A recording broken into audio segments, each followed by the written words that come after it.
독이 될 때가 있다는 거죠. 성공이 독이 된다. 그런 말이 뭐냐 하면 옛말에 소년 등과 일불행이라는 말이 있습니다. 어렵죠. 소년 등과 일불행. 이 말은 중국 송나라의 학자인 정이천이라고 하는 사람의 말입니다. 이 뜻이 뭐냐? 젊은 나이에 과거에 급제하는 것은 인생에서 첫 번째 불행이다. 이런 뜻이에요. 자, 나이가 많아도 과거에 급제하는 게 쉬운 일입니까? 어려운 일입니까? 어렵잖아요. 그렇죠? 그래서 몇 번씩 공부하고 평생을 공부해도 계속 떨어지고 낙방하는 사람들이 얼마나 많이 있어요. 그런데 어린 소년일 때, 어린 나이에 과거의 시험을 봤는데 바로 급제를 한 거예요. 그러면 얼마나 큰 경사고 얼마나 큰 성공입니까? 그런데 오늘 그 말이 오히려 그렇게 어릴 때 이른 성공을 이루는 것이 오히려 그 인생에 독이 된다는 것을 말해주고 있습니다. 그럼 왜 이른 나이에 성공이 독이 될까요? 어린 나이에 일찍 성공한 사람은 실패를 경험해보지 못해서 실패하는 사람들을 이해하지 못하고 다른 사람들이 성공을 위해서 얼마나 힘들게 노력했는지를 모르게 됩니다. 그러니까 그 성격이 기고만장해지고 거만한 사람이 되기 쉽습니다. 거만한 사람은 어떻습니까? 친구가 있나요? 없나요? 친구가 별로 없어요. 주변에는 다 뭐하는 사람만 있어요? 미워하고 시기하는 사람들. 거만한 사람 주변에는 그렇다는 거죠. 그러니까 그 주변에는 사람들이 미워하고 시기하는 사람들만 있으니까 그 인생이 어떻게 해요? 불행해질 수밖에 없습니다. 그래서 소년 등과 일불행은 일찍 과거에 급제하는 것이 인생에서 첫 번째 불행이다. 이렇게 말하는 겁니다. 성공은 좋은 것이지만 성공했을 때 더욱 조심해야 됩니다. 성공했더라도 그 이후에 잘못하면 오히려 성공이 독이 되어서 인생을 망치는 경우를 종종 보게 됩니다. 오늘 본문에 나오는 기드온이라고 하는 사람, 이 사람은 정말로 큰 성공을 이룬 사람입니다. 이스라엘이 미디안한테 극심한 핍박을 받으면서 7년 동안이나 괴롭힘을 당할 때 하나님께서는 그 이스라엘의 고통을 보신 거예요. 그래서 이스라엘을 그 미디안에서 건져내시기 위해 기드온이라고 하는 사람을 사사로 하나님께서 부르셨습니다. 그리고 기드온과 함께 미디안을 칠 군사로 모집을 하게 하셨어요. 군사로 너희가 같이 싸울 군사를 모집해라. 그렇게 해서 모집한 군사가 맨 처음에는 몇 명이었습니까? 32,000명이었습니다. 하지만 하나님께서 보시기에 이 32,000명이 너무 많았어요. 그래서 그 인원을 줄이라고 말씀하셨습니다. 그래서 맨 먼저 무서워서 벌벌 떠는 사람들, 그런 사람들을 다 집으로 돌려보냈어요. 그렇게 돌려보낸 사람이 몇 명이냐? 22,000명입니다. 32,000명에서 22,000명을 집으로 돌려보냈어요. 그럼 몇 명이 남습니까? 이제 10,000명 남은 거예요. 그런데 하나님께서는 그 10,000명도 어떻게 해요? 많다는 거예요. 더 줄이라는 거예요. 그래서 이번에는 어떻게 했느냐? 그 10,000명을 데리고 시냇가에 가서 물을 떠먹는 것을 보고 판단하는 거예요. 그 물을 마실 때 손으로 그 물을 떠서 혓바닥으로 이렇게 핥아서 먹는 사람, 그런 사람 빼고는 다 집으로 돌려보냅니다. 시냇가에 머리를 쳐박고서는 벌컥벌컥 마시는 사람, 이런 사람들은 다 집으로 돌려보내는 거예요. 그리고 남은 사람이 몇 명일까요? 300명. 그렇죠. 300명. 300명만 남은 거예요. 그런데 한번 생각해 보십시오. 군사는 많으면 많을수록 좋은 거 아닙니까? 안 그래도 미디안이 이스라엘보다 강한데 그 강한 미디안 군대를 이기려면 어떻게 보면 32,000명도 부족할 수 있어요. 턱없이 부족하죠. 하지만 하나님께서는 그 32,000명을 300명으로 줄이셨습니다. 자, 왜 줄이셨을까요? 자, 그 이유는 7장 맨 앞에 있습니다. 7장 2절 한번 가봅니다. 7장 2절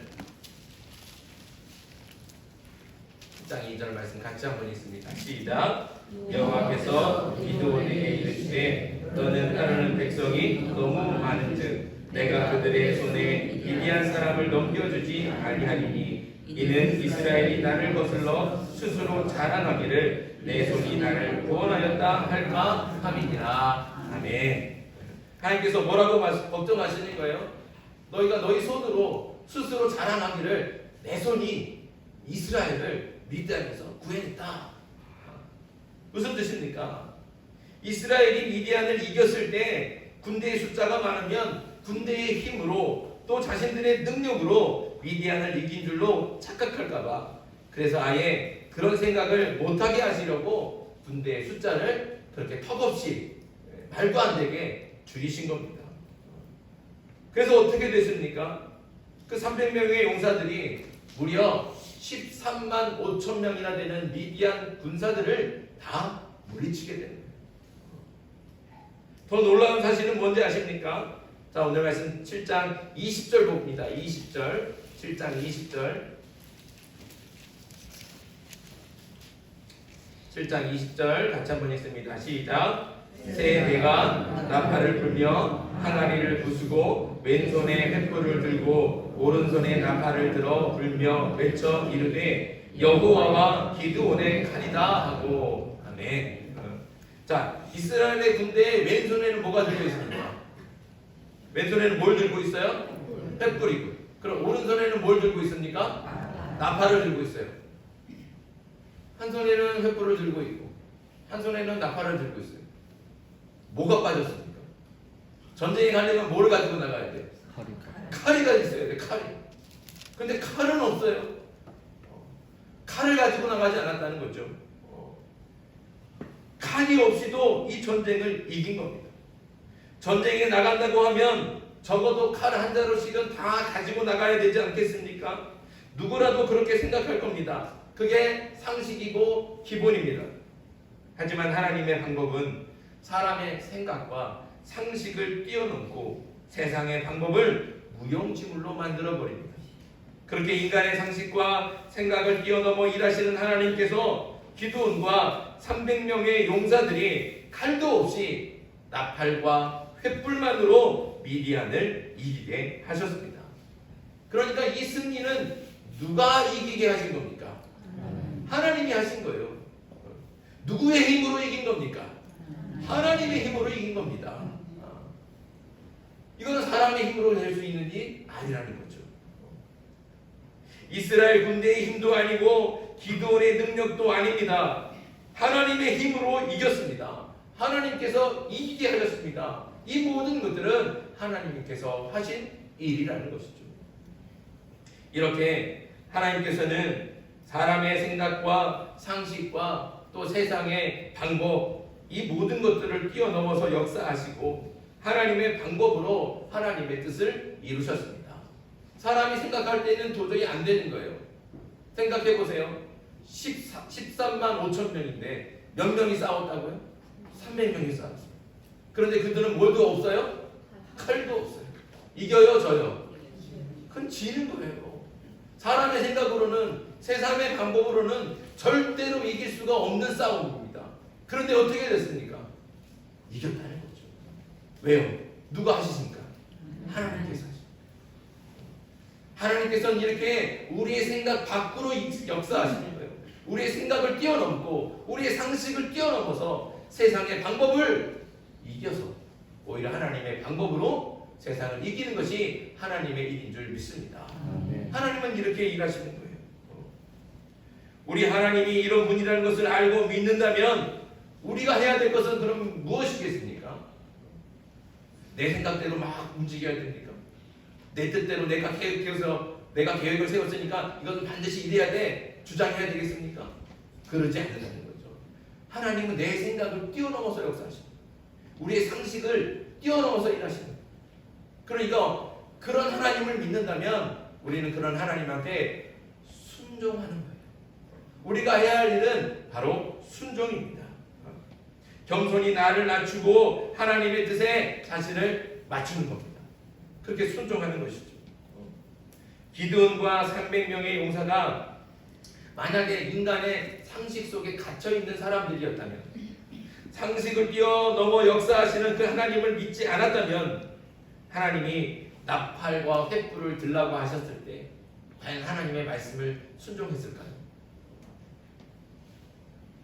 아니 어떻게 나팔을 들고 횃불을 들고 전쟁을 나갈 수 있는가?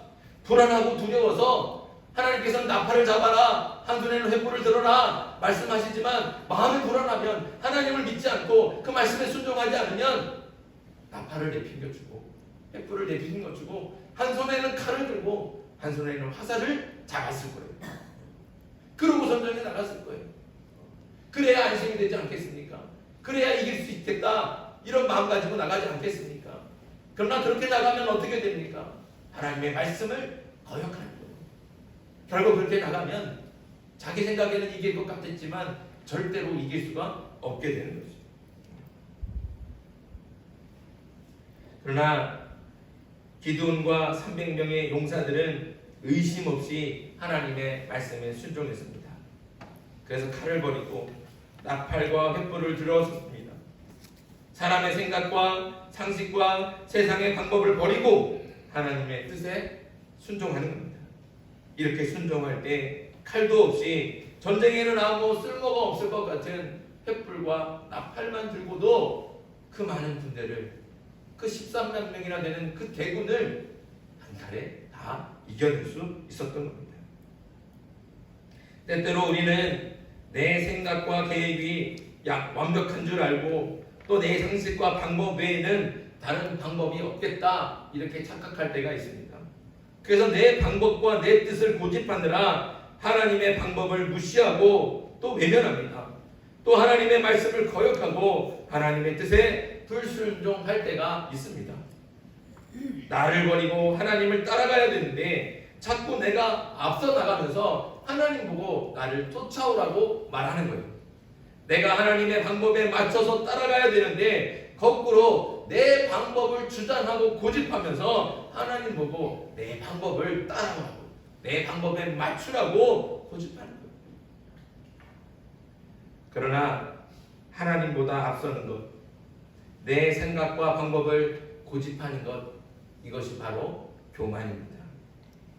하나님보다 앞서지 않기를 간절히 바랍니다. 하나님의 방법에 겸손히 순종하기를 소망합니다. 크고 놀라우신 하나님을 믿는다면 때로는 터무니없는 방법이나 때로는 나와 전혀 맞지 않는 시간, 그리고 그런 상황 속에서도 하나님은 정말 크고 놀라우신 하나님이시기 때문에 그렇게 역사하신다. 우리의 생각을 뛰어넘고 우리의 상식을 뛰어넘고 세상의 방법을 넘어서서 역사하신다는 거죠. 우리가 그런 하나님을 믿는다면 때로는 정말로 내가 생각할 때는 터무니없는 방법이지, 내가 생각할 때는 이건 지금 맞는 때가 아니지만 그러나 하나님께서 말씀하시니까 될 줄로 믿고 순종하는 거죠. 의심하지 말고 하나님의 뜻과 말씀에 순종해야 될 줄 믿습니다. 내 생각에는 칼이 필요할 것 같지만 하나님께서 나팔과 횃불을 들라고 말씀하시면 내 생각을 내려놓고 하나님의 말씀에 순종해야 됩니다. 그때 사람의 상식을 벗어나서 그 누구도 생각하지 못하고 상상하지 못했던 하나님만의 계획과 하나님만의 섭리와 방법으로 정말로 크고 놀라운 일을 하나님께서 직접 이루어 주실 줄 믿습니다. 기드온은 그렇게 하나님의 말씀에 순종했기 때문에 그 미디안 군대를, 그 강력하고 그 많은 숫자의 그 군대를 그렇게 이길 수 있었습니다. 그러나 기드온은 전쟁에 이겼음에도 불구하고 그는 승리에 취하고 또 성공에 취해서 안타깝게도 한순간에 하나님의 말씀을 거역하고 말았어요. 자, 오늘 말씀 24절과 25절 같이 한번 읽습니다. 24절 25절 시작. 기드온이 사자들을 보내서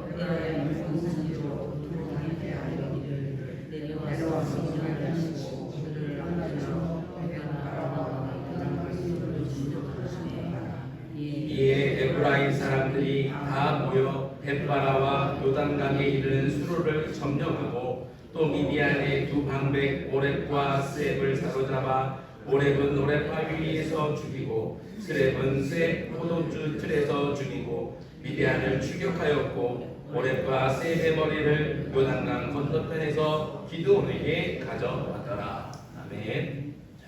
오늘 24절과 25절의 말씀은 뭡니까? 기드온이 이제 300명의 군사를 데리고 싸웠잖아요. 그래서 이겼어요. 승리했어요. 그래도 누가 도망갑니까? 미디안이 지금 도망가는 거예요. 그런데 미디안이 도망가는 걸 보니까 저 미디안 사람들을 빨리 쫓아가서 다 진멸하고 싶은 거예요. 저 사람들이 도망 나가는 걸 놔두고 싶지 않아요. 빨리 쫓아가서 도망가는 저 사람들을 붙잡고 다 진멸하고 다 죽여야 속이 시원하고 그러면 정말 더 큰 성공을 이루겠다, 이런 마음이 생기는 거예요. 그래서 많이 조급해졌어요. 300명의 군사를 가지고는 저 많은 대군을 쫓아가기가 힘든 거예요. 그래서 어떻게 했습니까? 에브라임 지파에게 원조를 요청해요. 우리한테 군대를 빌려달라. 당신들이 우리와 함께 협력하자. 그래서 에브라임 군대가 그 미디안 사람들을 쫓아가고 추격해서 그 미디안 군대의 지휘자들인 오렙과 스렙을 어떻게 해요? 죽이지 않았습니까? 그리고 미디안 사람들을 다 쫓아가서 다 칼로 진멸했습니다. 하지만 갑자기 에브라임 군대가 기드온의 군대와 합류하면서 그 숫자가 어떻게 됐어요? 300명을 훌쩍 넘어버린 거예요. 하나님께서 일부러 군대의 숫자를 줄이신 일이 아무 소용이 없게 되는 겁니다. 결국 하나님께서 우리였던 일이 벌어졌습니다. 자, 8장 1절 말씀입니다. 8장 1절 같이 읽습니다. 시작. 에브라임 사람들이 기드온에게 이르되 내가 미디안과 싸우러 갈 때에 우리를 부르지 아니하였으니 우리 이같이 대적하면 어찌 됨이냐 하고 그와 크게 다투는지라. 아멘. 전쟁이 끝난 후에 에브라임 사람들이 왜 자신들을 이 전쟁에 부르지 않았느냐 이러면서 화를 내기 시작한 거예요. 근데 오늘 보니까 크게 다투었다는 거예요. 이게 자기들끼리 지금 싸움이 난 겁니다. 화를 내는 에브라임 지파를 그래서 달래야 되는데 그 기드온이 그 에브라임 지파를 달래기 위해서 뭐라고 말을 합니까?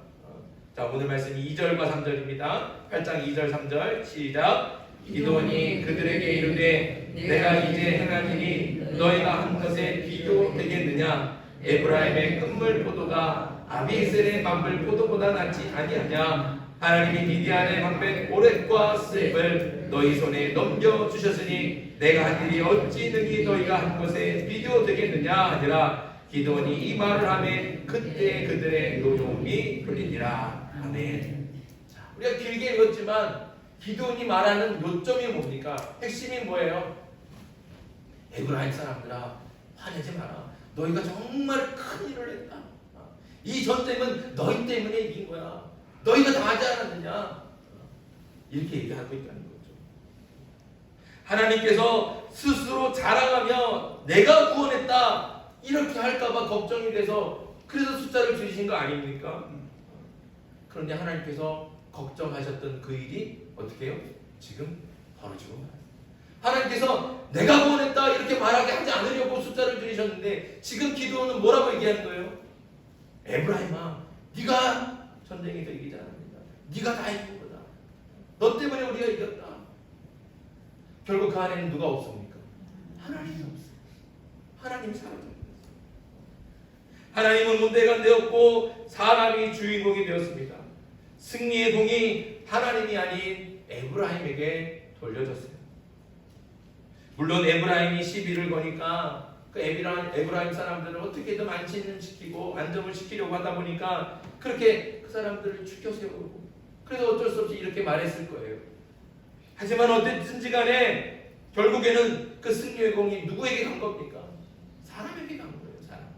하나님께서 그렇게 염려하시고 걱정하셔서 사람에게 돌아가게 하지 않으시려고 그 숫자를 이렇게 줄여놨는데 하나님의 계획이 다 수포로 결국에는 이 승리의 공이 하나님이 아닌 사람에게는 하나님이 이기신 전쟁인데 에브라임 때문에 이겼다.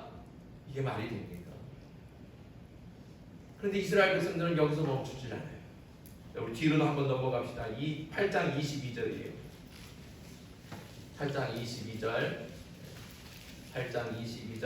같이 있습니다. 시작. 그때 이스라엘 사람들이 기드온에게 이르되 당신이 우리를 미디안의 손에서 구원하셨으니 당신과 당신의 아들과 당신의 손자가 우리를 다스리소서 하는지라. 아멘.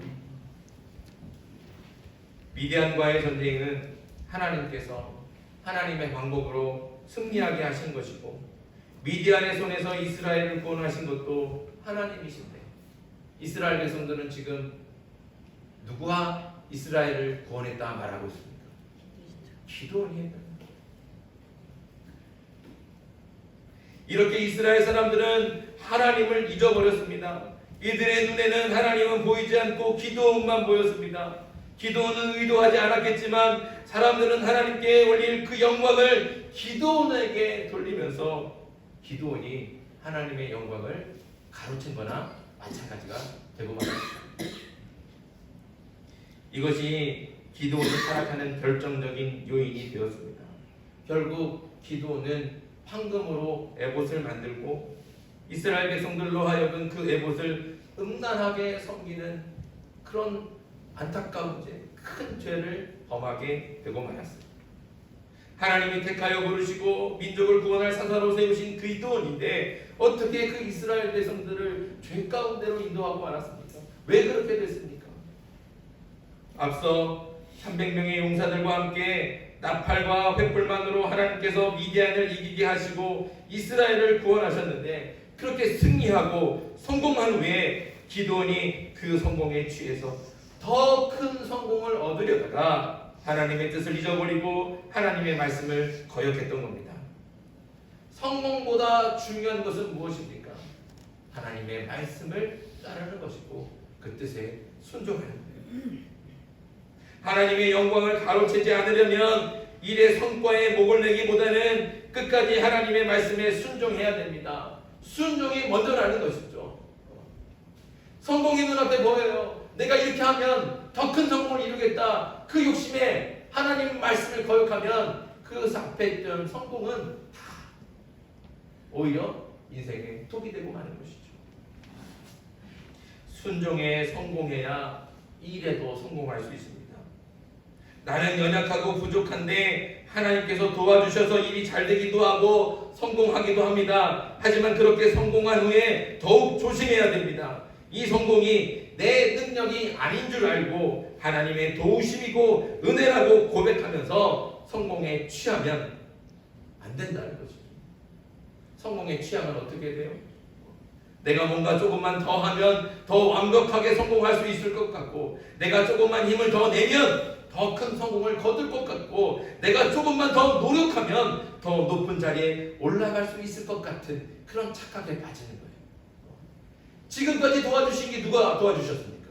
하나님께서 도와주신 거예요. 누가 성공하게 하셨습니까? 하나님께서 하신 일이에요. 그런데 한순간에 그 성공에 내가 집착하고 나면 더 큰 성공을 내가 조금만 노력하면, 내가 조금만 힘쓰면 더 큰 성공을 할 수 있겠다. 하나님이 사라져버려요. 자꾸 내 노력이 되고 내 힘이, 내 능력이 앞서게 되는 것이죠. 그러나 우리가 여기까지 온 것, 우리가 대단한 큰 성공을 하는 게 아니라 지금 우리가 여기까지 온 것, 여기까지 온 것만으로도 하나님의 은혜인 줄 믿습니다. 아멘. 하나님께서 함께 하시고 하나님께서 지켜주시고 하나님께서 도와주신 은혜라는 것이죠. 그런데 이건 내 힘이 아니에요. 그래서 착각하면 안 되는 거예요. 하나님이 도와주셨는데 그걸 알면서도 자꾸 내가 뭔가 성공한 거, 여기까지 온 것에 도취가 돼서 내가 조금만 더 하면, 내가 조금만 더 노력하면, 내가 조금만 더 신경 쓰면, 그러면서 하나님을 잊어버리는 거죠. 사랑하는 성도 여러분, 다시 말씀드리지만 우리가 여기까지 있는 것 오직 하나님의 은혜인 줄 믿습니다. 내 능력이 아닙니다. 내 힘이 아닙니다. 온전히 하나님의 능력이고 하나님이 도우셨기 때문입니다. 그래서 하나님의 은혜라는 거죠. 이 은혜를 잊지 말고 말씀에 순종해야 됩니다. 그러니까 성공에 도취돼서 내가 어떻게 할까, 내가 어떻게 더 노력할까, 이게 아니라 하나님의 말씀에 더 귀를 기울일 거예요. 그래서 하나님께서 멈추라 하시면 멈춰야죠. 내려놓으라 하면 내려놔야 되는 거예요. 반대로 내려가라 하면 올라왔던 길을 다시 내려가는 거예요. 그게 우리가 가야 될 길이라는 거죠. 이렇게 순종이 먼저입니다. 순종이 있고 성공이 있지, 성공이 있고 순종이 있지 않습니다. 항상 먼저 순종할 수 있는 저와 여러분들 되길 바랍니다. 하나님보다 앞서지 않고 내 뜻과 욕심으로 고집 부리지 않으며 먼저 순종하는 것. 이렇게 하나님의 은혜로 성공했더라도 또 승리했더라도 잠깐의 성공에 취해서 방심하지 말고 끝까지 순종하는 저와 여러분들이 되길 바랍니다. 순종으로 내 뜻이나 내 욕심이 아닌 오직 하나님의 뜻만을 이루어 갈 수 있는 저와 여러분들이 되길 주님의 이름으로 축복합니다. 기도드리겠습니다.